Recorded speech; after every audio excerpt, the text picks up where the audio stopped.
Teka, Rafael. Paano naman yung tong na kinolekta nila sa akin kanina? Bossing, nabasag yung windshield, oh. O, kita mo na, pati yung... Bayaran niyo muna yung nasira niyo. Wala akong pera dito, eh. Anong wala eh? Kakukuha nyo lang sa akin kanina eh, bago dumating si Rafael eh. Ano? Ibigay nyo! Bigyan mo. Ito, eh. Ano to? Dagdagan niyo to. Wala na, eh. Oh. Sige na. Alis na. Alis na. Ano? Ha? Ayos na ang lahat. Nakausap ko na ang mga contacts natin sa custom. I-deliver na nila ang mga baril dun sa ating warehouse sa Cavite.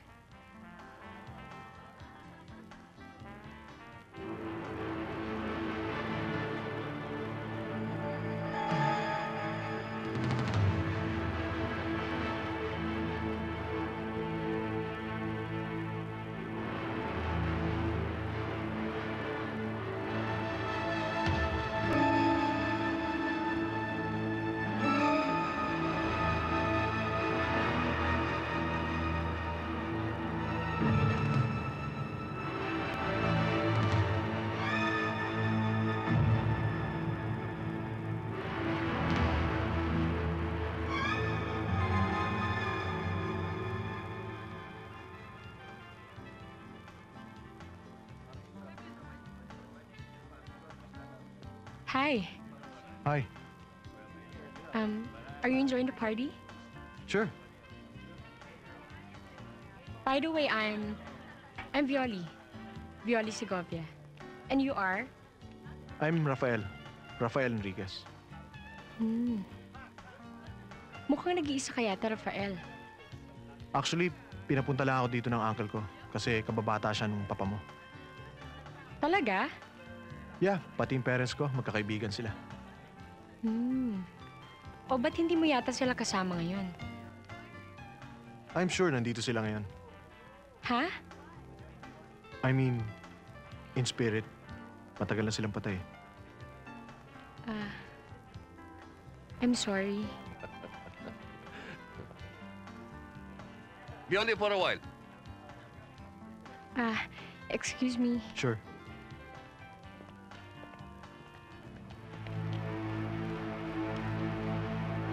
Bioli, pinakikilala ko siya yung anak ni Ricky, Angeles. Yung bang nakakalaro ko ng golf sa stage. Siya si Charlie. And he is a Hello. plastic surgeon. Yung nga palang nabanggit mong magtatayo ka ng clinic. Baka may maitutulong ako sa iyo.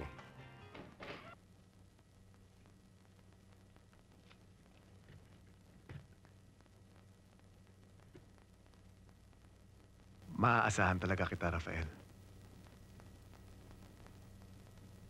Sa pagkakataong ganito, ang pakiramdam ko, lalo ako nagiging pabigat sa'yo dahil sa kapansanan ko. Sana dalawa tayong lumalakad. Kaya kong gawin to mag-isa, kuya. Parang tayong dalawa na rin ang nagigante. Si Leo Segovia na lang. At tapos na ang lahat. Mag-iingat ka pa rin, Rafael.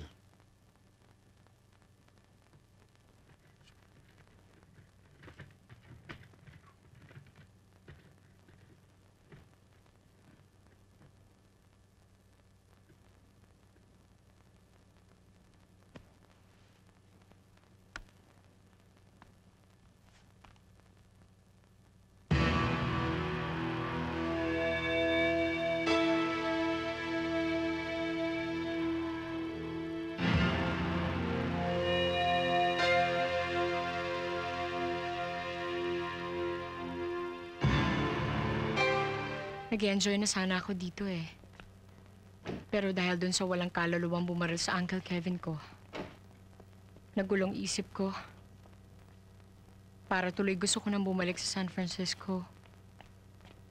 Sorry, ah. Ha? Bakit? Wala. Ang ibig ko sabihin, nalulungkot din ako sa nangyari sa uncle mo. Sino ba naman mag-aakalang mamamatay siya habang masaya naglalaro ng remote control plane? Pero sana wag mo masyadong damdamin ang nangyari.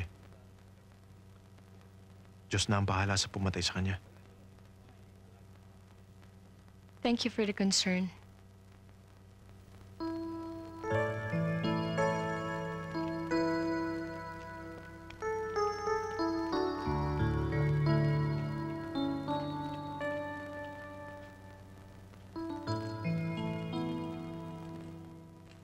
Maganda yan. Pero di hamak na mas maganda yung may hawak niyan.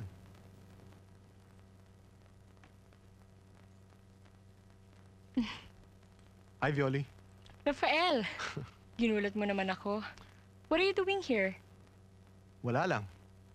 I hope you don't mind me asking. But are you following me? Bakit? Kung sakaling sinusundan nga kita, magagalit ka ba sa akin? Hindi. Pero wag mo naman sana akong gugulatin. Sorry. Mahilig ka pala mag-shopping. Hindi naman. I'm just buying some gifts for someone who's close to me, whom I have not seen for years. Dadalawin ko siya ngayon. Pwede ba kitang samahan?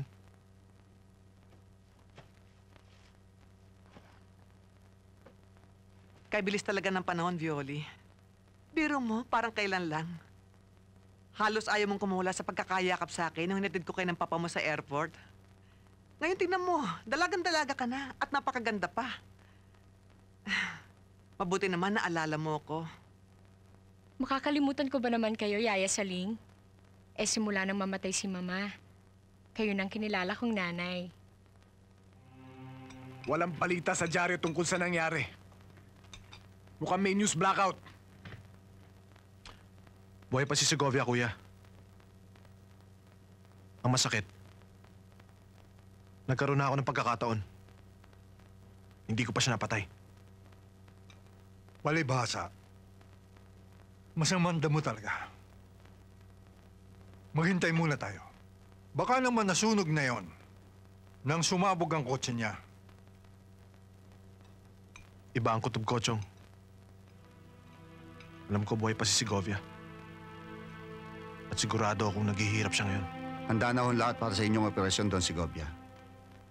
Naka-schedule na po bukas. Talaga maasahan ka, Charlie. Meron akong hiligin sa'yo. Isang malaking pabor. Huwag mo akong tatanggihan. Ano ho yun, sir? Baguhin mo ang aking anyo.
Papa, tama ang desisyon nyo na dito muna sa Tagaytay tumuloy.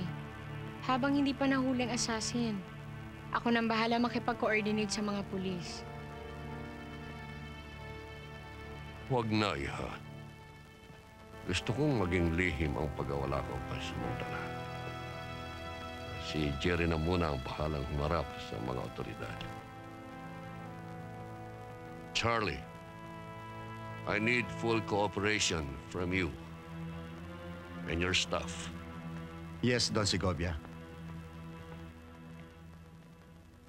Inoperahan si Segovia dahil sa sunog niya sa mukha at sa katawan. Puro benda ang mukha niya. May siyam na buhay nga yata ang taong yon. Paano mo nalaman yon? Inabutan ko siya nung inilalabas na siya sa ospital. Doon pa lang sana ililigpit ko na siya. Pero nandun yung mga tauhan niya eh. Lalo ako nagalangan nung makita ko si Violi. Nagiging sagabal yung Biolingan sa misyon natin. Hindi ko hahayaang mangyari yung kuya. Sino ang doktor ang nag-opera kay Segovia? Dr. Charlie Angeles. Isang manliligaw ni Violi. Anong klaseng doktor siya? Isa siyang plastic surgeon. Plastic surgeon.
Good work, Charlie.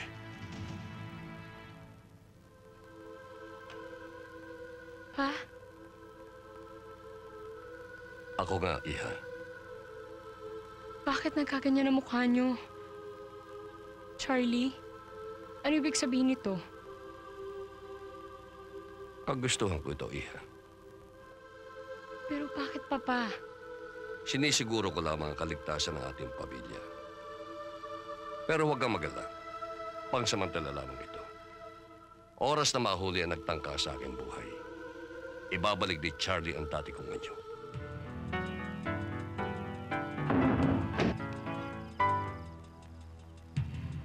Nasaan si Rafael? Sino kayo? Hindi mo na kailangan malaman pa. Nasaan ang kapatid mo? Mga pulgas kayo ni Segovia, ano? Bilib din ako sa amo ninyo. Matalas pa rin ang pangamoy. Tarantado ka palang inutil ka eh. Tinawag mo pa akong pulgas. Ngayon, ikaw ang titirisin ko! Ngayon, Lumpo, sagutin mo ang tinatanong ko sa'yo. Nasaan si Rafael? Nag-aaksaya kayo ng panahon. Tapusin niyo na ako! Pero ito ang tatandaan mo. Iparating mo sa amo mong ulol na hindi titigil si Rafael hanggat hindi siya tumitimbuang sa lupa. Tren! Nasaan si Rafael?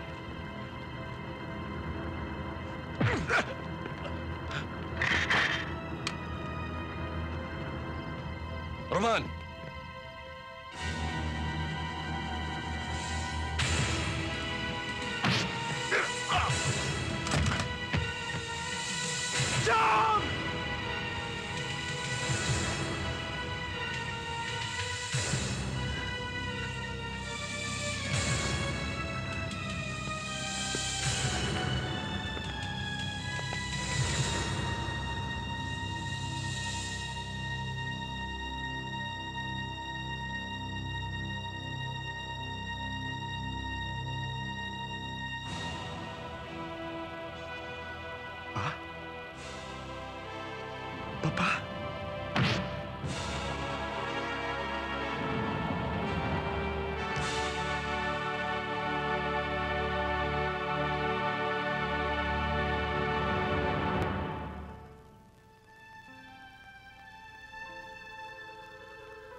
Rafael. Si Segovia. Si Papa. Si Segovia. Si Papa.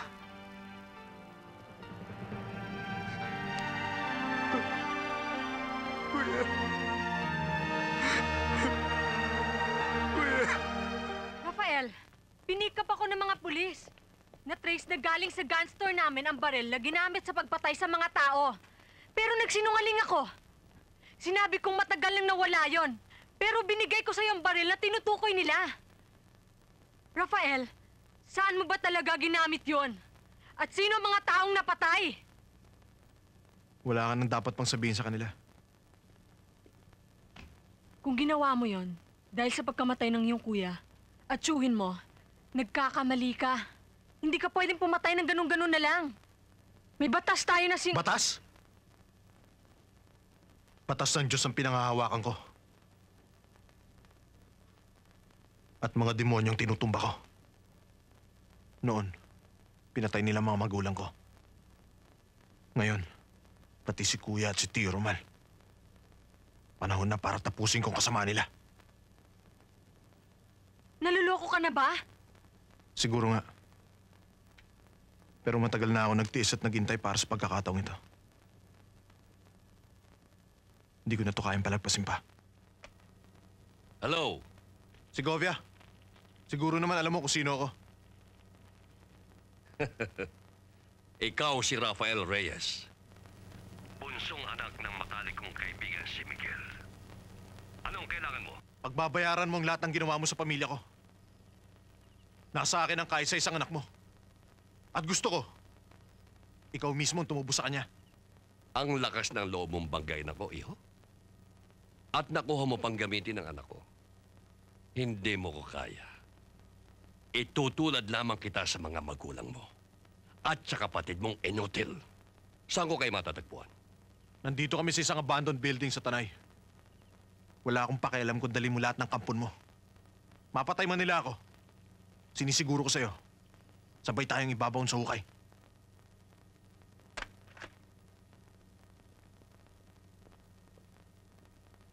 Don Segovia.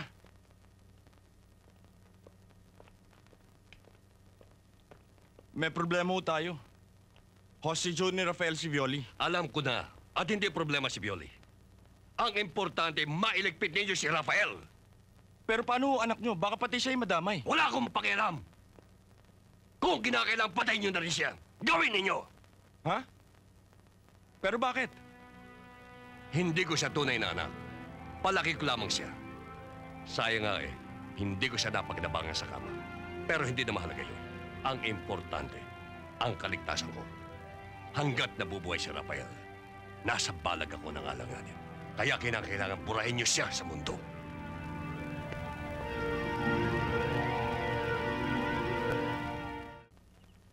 Habang buhay kitang hindi mo papatawad dahil sa ginawa mo sa akin, Rafael. Minahal kita. Pero mula sa simula pa lang, ginamit mo lang ako. Hudas ka. Mahal kita, Violi. At hindi na mababago yun. Hindi ko plinanong gamitin ka sa paghihiganti ko. Hindi ko lang maiwasan.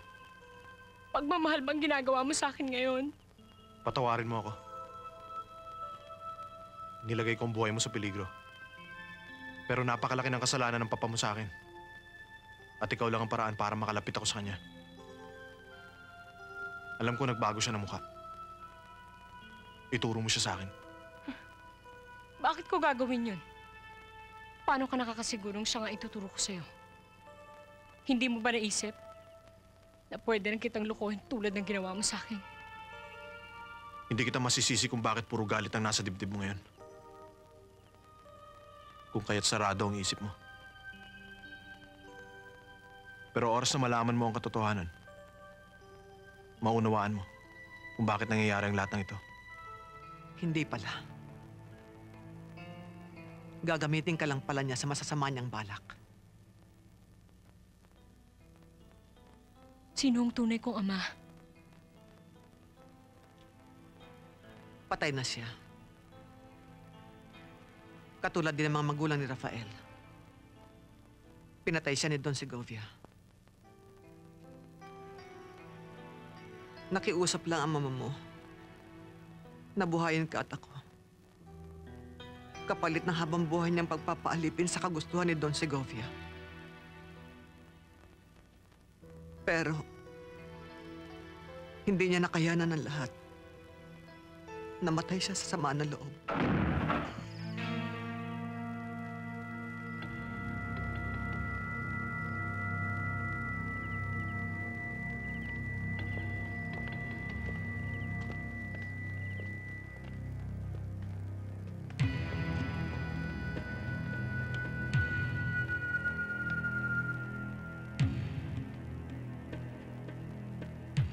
Welcome to my house, Rafael.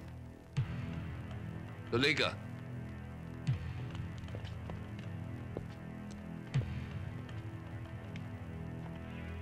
Tapusin na natin to, Segovia. Huwag kang magmadali. Darating tayo dyan.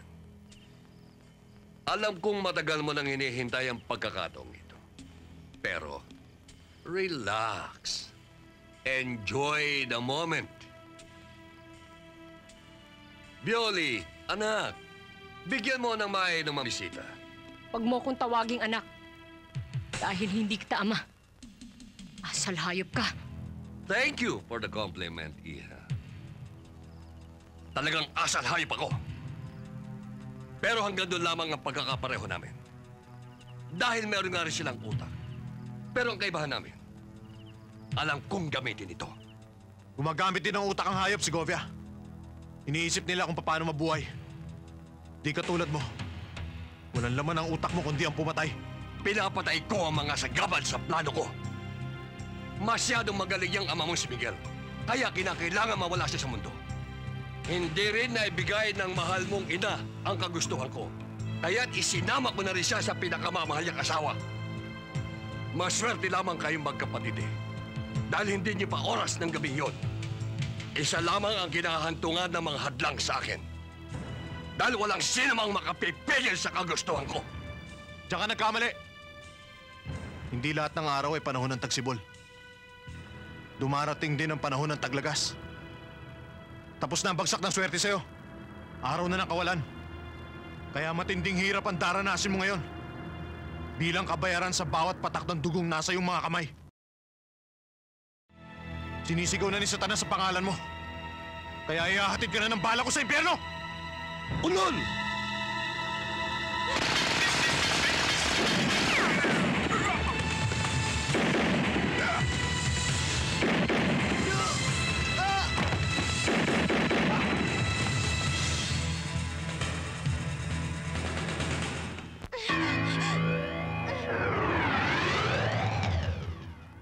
Papa.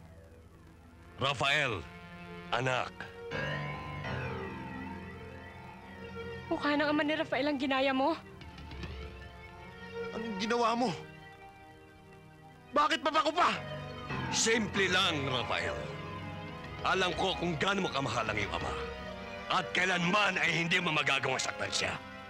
Pero ngayong nasa akin ang kanyang kaanyuan, tingnan natin kung magagawa mong pitlan ng buhay ang sarili mong ama. Oh no, Rafael. Ba't natitigilan ka? Sige na. Patayin mo na ang papa mo. Patayin mo na siya, Rafael! Hindi siya papa mo! Rafael! Ngayon, ikaw ang tatanas ng lahat ng hirap na inihanda mo para sa akin. Damahin mo ang sakit na ipapataw sa iyo ng sarili mong ama. Pero bago yun, panoorin mo muna kung paano patayin ng sarili mong ama ang babaeng pinakamamahal mo.